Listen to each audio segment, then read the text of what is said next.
Hi, I'm Dr. Balanoff, and I'm the CEO of Smile Perfected, and you certainly know me for a couple of different things. You know us for our whitening system, and you also know us for Performance Mouthwear. And what I want to talk about today is the science and the physiology and the anatomy behind Performance Mouthwear.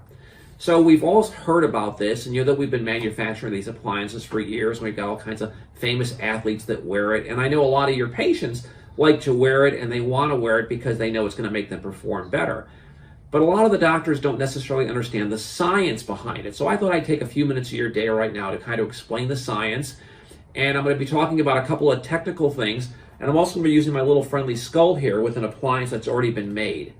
So what I want to start with is a thing called the HPA axis, the hypothalamus-pituitary-adrenal axis. And what does that mean to you and I? Because we do remember learning a lot of that stuff when you were in dental school. But quite frankly, since it doesn't really concern us on a day-to-day basis, we don't really understand it necessarily. So when you bite down and you're clenched down like this, what happens is the little condyle presses into the fossa, the condylar fossa. And the moment that that happens, a series of hormones are released by your body, changing the physiology of your body. So that HPA axis, the hypothalamus-pituitary-adrenal gland axis, will cause your body to start to produce cortisol. So the goal of a Performance Mouthwear or our Power-Up Mouthwear is to stop that cascade of hormones occurring inside a patient's body. So if we can make the patient produce less cortisol, then the patient is going to actually perform better, whether it's in their job, playing golf, running, or like a whole myriad of professional athletes, the hockey players, the football players, the baseball players, the basketball players that we manufacture these appliances for. So let's talk a little bit about our skull here and what's kind of going on. And I think something that's going to really surprise you is how thin the bone is in the condylar fossa. So where the condyle goes into the fossa, how thin that bone truly is. All right, so let's talk a little bit about anatomy. And I think one of the things, like I said earlier, that's going to really surprise all of my dentist friends out there and the dental hygienists and the dental assistants is what we get to see on the skull. So let me remove my little hat here, and let me just remove the skull here. And the other thing I'm going to do is I'm going to take the jaw off. And this is the little condylar fossa. So when we look at that, we think to ourselves, well, how thick is that bone? So I'm going to use my phone here. And what you can start to see is you can see how thin that bone is. You can actually see the light through there. And even if I put it on the other side, the thinnest part of the upper jaw is just above the condyle. So why is that so important? Because when the condyle gets seated inside the fossa, especially when it's clenching down, that pressure will cause the bone inside there to slightly bend.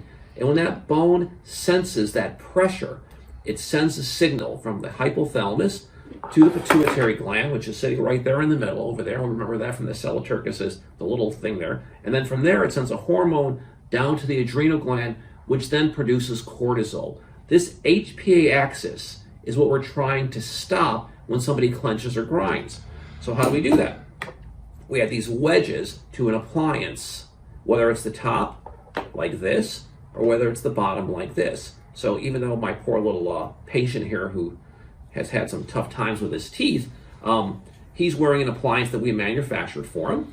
So when this goes inside here, what happens is his molars in the back will cause pressure inside these little wedges, and it'll cause his condyles to slightly just not allow as much pressure into that condyle. And by not causing as much pressure into that condyle, where you're kind of rotating and translating down the eminence, that little bit of condylar, that little bit of wedge inclination is enough to cause these condyles to put less pressure inside the fossa.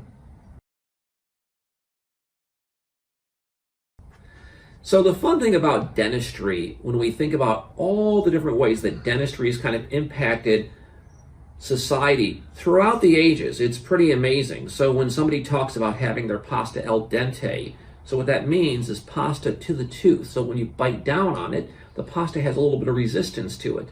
And some of the other examples of dentistry in society are expressions that we've heard of a long, long time.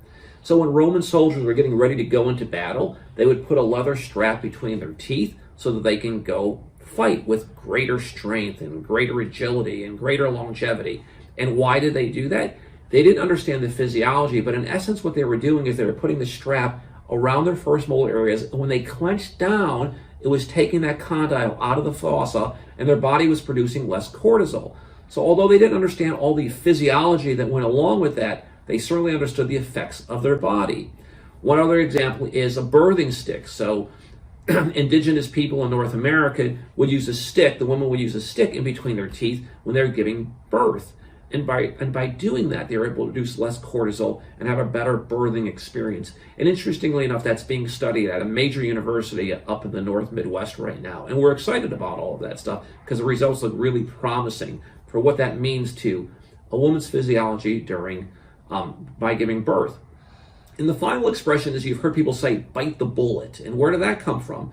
So during the Civil War, obviously they didn't have the triage and the mass units and the surgical skills that we have today. So if somebody got shot in their arm or in their leg, the only treatment for that was to cut off that limb. And of course they didn't have anesthesia, so now the surgeon, and the way they would do this, for as gory as it sounds, is they would cut the tissue, they would saw through the bone, and they would put hot tar over the top of the open wound to cauterize and to stop the infection of those wounds.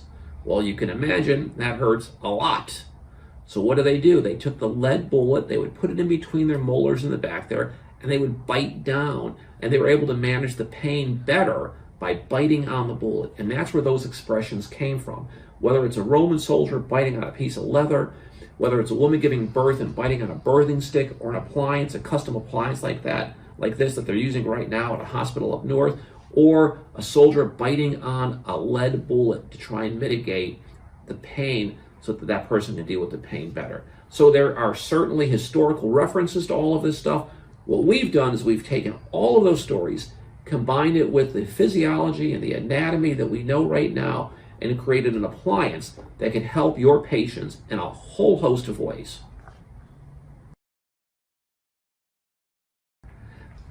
One of the things I like to talk about, because I'm kind of a science guy, I have a master's degree in craniofacial research, so I take a lot of the suggestions we see out there in the marketplace and I say, is it real or are they just making stuff up? Because a lot of these businesses that try and sell us stuff, they're just making stuff up. So to me, it's all about the science. And the nice thing about everything that we talked about here is it's in compendium. It was published, and that's a peer-reviewed journal. So if you're interested in learning more about this and you want to see the science behind all of this stuff and really delve into it, I'm more than happy to share that. And in fact, I believe the link is on our website. So you go to www.smileperfected.com and you're going to go to the dental lab resource section of both of these things here, and you're going to be able to see the compendium articles that have been published. So this way you know that there's been a third party looking at everything that's been done so that you understand the science. So when you make these recommendations to your patients, you're not just recommending it because it's kind of a cool thing and it's got nice colors and cool logos. You're making these recommendations because there's science behind it. And when I wrote the original article, introductory article for Compendium almost 10 years ago, I talked about this thing called craniofacial neurometabolic physiology. A lot of words, and I'm not necessarily asking you to tell your patients all of that stuff, but it has to do how the bottom jaw articulates with the cranium here, how the fossa and how the pituitary gland and how the adrenal gland interact with the way that we clench down. This is like a really exciting thing for us little science geeks and us dentists out there. We're responsible for this portion of the patient's body, but this portion of the patient's body has effects all the way down the line. So we can keep their teeth healthy. If we can get their condyle out of the fossa when they're clenching down during a stressful situation and have that patient produce less cortisol, if we can change their jaw position and have a better exchange of O2 and CO2, we are doing exactly what we were put on this earth to do, which is to protect our patient population and to have them perform better. So protection and performance is really an exciting opportunity for your dental practice with respect to these performance appliances.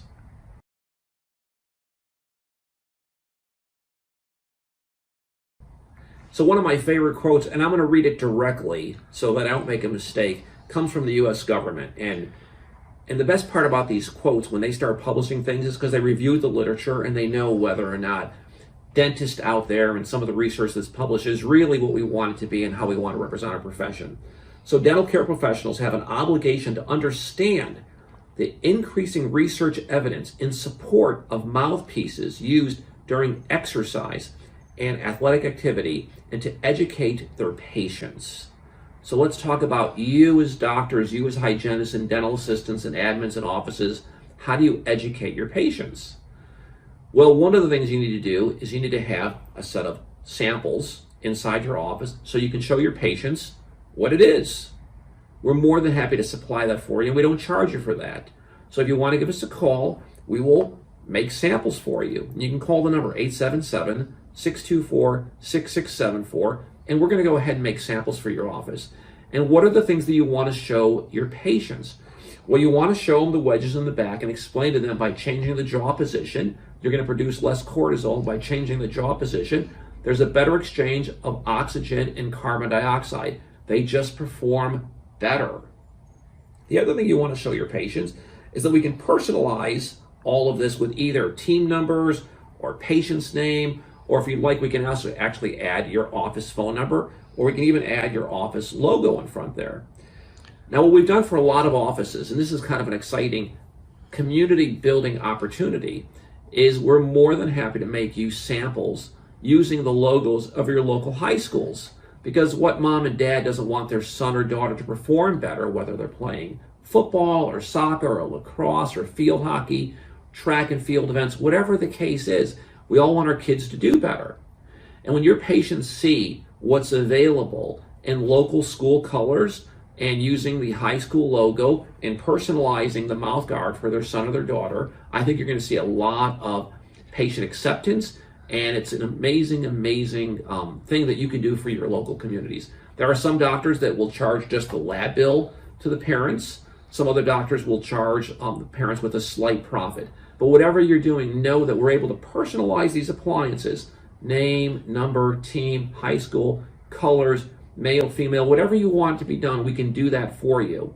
And that is the way that you start to get patients and their kids interested in the appliances that you can offer them. So here's like the really amazing take home, and this is really what I want you to truly understand. You have the opportunity to make an appliance that's going to protect the children in your community. You're going to get rewarded as the doctor, that you're the one who's really changed the way that not only these athletes perform, but how you've protected their dentition and their smile. And I would kind of stay away from the technical terms and go more towards, let's protect your son or daughter's smile. Let's make them perform better while they're playing soccer or lacrosse or football or field hockey or track and field or volleyball, or whatever the case is. We can do it for all sports. That's how you really want to start to introduce this technology to your patient population, because it's really all about the patient in the end. We want them to do better, but we also, as dentists, want to protect their smile. And you want to use words like that.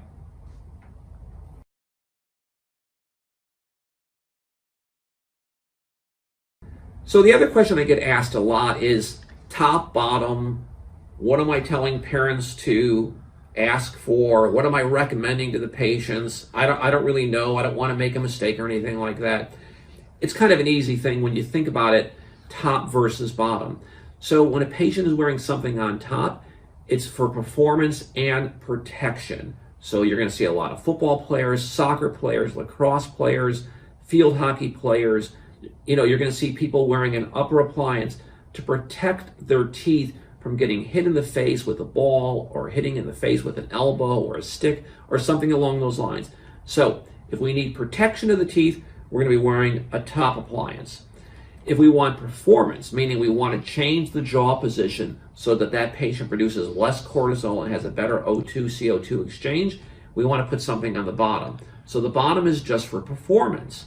And in order to make the bottom even more comfortable for patients, we remove the lingual portion of the appliance. So all we have left is a labial strap. So now you've got the appliance in the back, something in the front over here, and nothing on the inside. Very much like what you're seeing here. So we've got the wedges in the back, nothing on the inside here, and then we have the labial strap. Compare that to the top, where you've got protection, both outside and inside, and also on the occlusal surfaces. So we've got the wedges here to disclude. We've got the wedges here to disclude, but we don't really have the same kind of protection because this is a different material than the top. So that's really the difference. Top is for protection and performance. The bottom is just for performance. And that's what you're going to recommend to your patients based upon what they're doing during their athletic event.